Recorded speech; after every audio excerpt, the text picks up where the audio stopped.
বিসমিল্লাহির রহমানির রহিম। আসসালামু আলাইকুম রহমতুল্লাহ। সম্মানিত ভিউয়ার্স, আমি আজকে ইনফার্টিলিটির অর্থাৎ অন্য আরেকটি গুরুত্বপূর্ণ বিষয় নিয়ে আলোচনা করব। আমাদের মেল ইনফার্টিলিটি অর্থাৎ পুরুষদের যে বন্ধ্যাত্ব হচ্ছে সেটার অ্যাকচুয়াল কজ কি। তো সেক্ষেত্রে কিছু কমন কজ আছে যেটা আসলে আমরা সবাই যে অবগত, আর কিছু এক্সেপশনাল কজ আছে যেগুলো নিয়েও আমি কথা বলবো। তো সেক্ষেত্রে কমন কজ, একদম মোস্ট কমন যেটা, সেটাকে আমরা বলি প্রিম্যাচিউর ইজাকুলেশন, অর্থাৎ অসময়ে যদি বীর্যপাত হয়ে থাকে সেক্ষেত্রে এটা একদম বড় একটা রোল প্লে করতেছে অর্থাৎ মেল ইনফার্টিলিটির ক্ষেত্রে।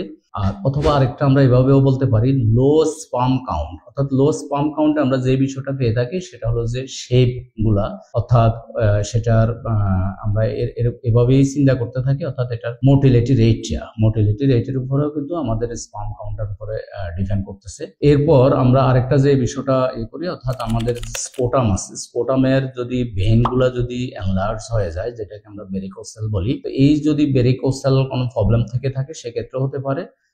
জেনেটিক্যাল ডিসঅর্ডারের ক্ষেত্রে কিছু হতে পারে, অর্থাৎ আবার নর্মালি যদি টেস্টিসটা অ্যাবসেন্ট থাকে, অর্থাৎ সেটা একদম জেনেটিক্যালি হতে পারে, সেক্ষেত্রেও হতে পারে। এরপর হাই হিট এক্সপোজার একটা শব্দ আমরা ইউজ করি, এই হাই হিট এক্সপোজার যেটা, সেটা একদম বিশ্বব্যাপী এখন একদম আলোচনার একটা ব্যাপার।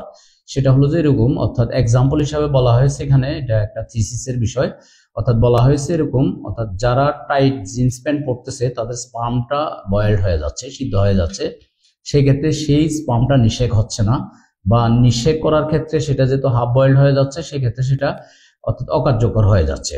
অর্থাৎ স্পার্ম কাউন্ট ভালো, সবকিছু ভালো, কিন্তু স্পার্মটা বয়েলড হয়ে যাওয়ার কারণে সেক্ষেত্রে নিষেক হচ্ছে না বা কনসেপ্ট করতেছে না।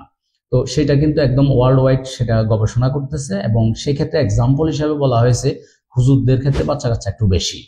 আর এখানে আরেকটা ওয়ার্মিং একটা ব্যাপার আছে, এটা রিসেন্টলি আরেকটা গবেষণায় এভাবে উঠে আসছে, অর্থাৎ যেই দেশে কন্টিনিউয়াসলি 22 ডিগ্রি সেলসিয়াসের উপরে টেম্পারেচার থাকবে সেই ক্ষেত্রে ওই দেশের পুরুষগুলা, অর্থাৎ তাদের স্পার্মগুলা বিনষ্ট হয়ে যাবে, স্পার্মগুলা ইনঅ্যাক্টিভ হয়ে যাবে, কাজ করবে না, অর্থাৎ সেক্ষেত্রে বয়েলড হয়ে যাওয়ার মতো একটা সম্ভাবনার কথা বলা হয়েছে। সেক্ষেত্রে ওদের একটা স্লোগান ছিল এরকম, গাছ লাগান পুরুষ বাঁচান। তো সেই ক্ষেত্রে এগুলা আসলে আমরা যেভাবে নর্মালি যে বিষয়গুলো চিন্তা করি এটার বাইরে গিয়ে কিন্তু আমরা অসুস্থ হয়ে যাচ্ছি ম্যাক্সিমাম ক্ষেত্রে।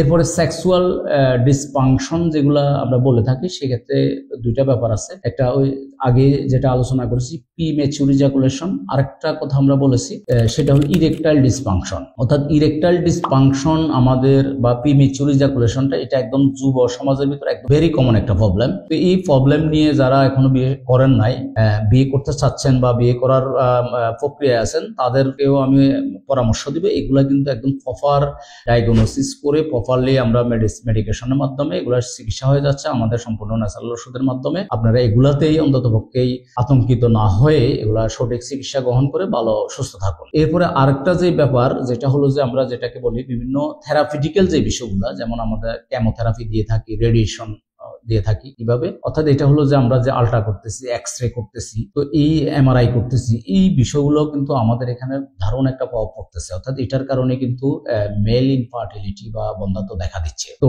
সেই ক্ষেত্রে কিন্তু এগুলা যদি আমরা যতটা সম্ভব যদি আমরা অ্যাভয়েড করতে পারি, কিন্তু আমাদের এই অর্থাৎ মেল ইনফার্টিলিটি হওয়ার সম্ভাবনাটা কমে যাবে, ক্ষীণ হয়ে যাবে। তো সেই ক্ষেত্রে এগুলো আসলে আমরা ডাক্তার কাছে গেলেই আমাদের আল্ট্রা করতে হবে, এক্সরে করতে হবে বা এমআরআই করতে হবে, এই বিষয়গুলো সাজেশন দিয়ে থাকেন, কিন্তু এটার জন্য কিন্তু আমার একটা জেনারেশন কিন্তু ডেস্ট্রয় হয়ে যাবে। তো সেই ক্ষেত্রে অর্থাৎ আমরা যদি আরেকটু সতর্কতার সাথে আমাদের বিষয়গুলো যদি আমরা হ্যান্ডেল করতে পারি, খুব দ্রুত সময়ে হয়তো আমরা এগুলো থেকে গিয়ার আপ করতে পারবো। আর এই মেল ইনফার্টিলিটি বা ফিমেল ইনফার্টিলিটি বিষয়গুলো একদম ওয়ার্ল্ড ওয়াইড, এখন বিশ্বব্যাপী সমস্যা, শুধু এখানে না। আপনারা জেনে অবগত হবেন, কিছুদিন পূর্বে প্রায় 2-3 মাস পূর্বে জাপানে কিন্তু সরকারিভাবে 1 সপ্তাহ ছুটি দিয়ে দিচ্ছেন তাদের নাগরিকদের জন্য, অর্থাৎ প্রজনন বাড়ানোর জন্য। কেন? কারণ তারা সরকার একটা সময় ঘোষণা ছিল ছেলে হোক মেয়ে হোক একটা নিতে হবে, পরে যখন 2টা নেওয়ার ঘোষণা দেওয়া হলো তখন আসলে 2টা অনেকে কনসেপ্ট করার সুযোগ পাচ্ছেন না, অনেকে ইনফার্টিলিটি দেখা দিয়েছে অনেক নাগরিকদের মধ্যে। সেই ক্ষেত্রে তখন সরকার তাদেরকে মোটিভেশন দেওয়ার জন্য তাদের জেনারেল বা সাধারণ ছুটির ব্যবস্থা করেছেন। এটা কিন্তু শুধু বাংলাদেশে নয়, পুরো ওয়ার্ল্ড ওয়াইড একটি ওয়ার্মিং একটা ব্যাপার। সেই ক্ষেত্রে আমরা যে কাজটা করে থাকি, আমাদের চেম্বারে অহরহ রোগী আমরা হ্যান্ডেল করতেছি সম্পূর্ণ ন্যাচারাল ওষুধের মাধ্যমে, কেমিক্যাল মুক্ত ওষুধের মাধ্যমে আমরা চিকিৎসা চিকিৎসা করে থাকি। সেই ক্ষেত্রে যদি কারো ক্ষেত্রে হয়তো ব্লকেজ একটা ব্যাপার থাকে, অর্থাৎ টেস্টিসে যেহেতু আমাদের স্পামটা তৈরি হচ্ছে, টেস্টিসে স্পামটা তৈরি হয়ে কোনো কারণে যদি ব্লক থাকে সেক্ষেত্রে ক্ষেত্রে আমরা উত্তর বস্তিবা থেরাপি দিচ্ছি। আর যদি ব্লক না থাকে আমাদের মেডিকেশনের মাধ্যমে ইনশাল্লাহ রেজাল্ট চলে আসতেছে এবং কি অনেক সফল বা সাকসেস কেস আমরা হ্যান্ডেল করেছি। সেই ক্ষেত্রে আমার পরামর্শ থাকবে, অর্থাৎ আপনারা সঠিকভাবে পরামর্শগুলো নিয়ে সঠিক চিকিৎসা নিয়ে আপনারা সুস্থ থাকেন, ভালো থাকেন, আগামী প্রজন্ম বিনির্মাণে আপনারা ভূমিকা রাখবেন। আসসালামু আলাইকুম ওয়া রাহমাতুল্লাহ।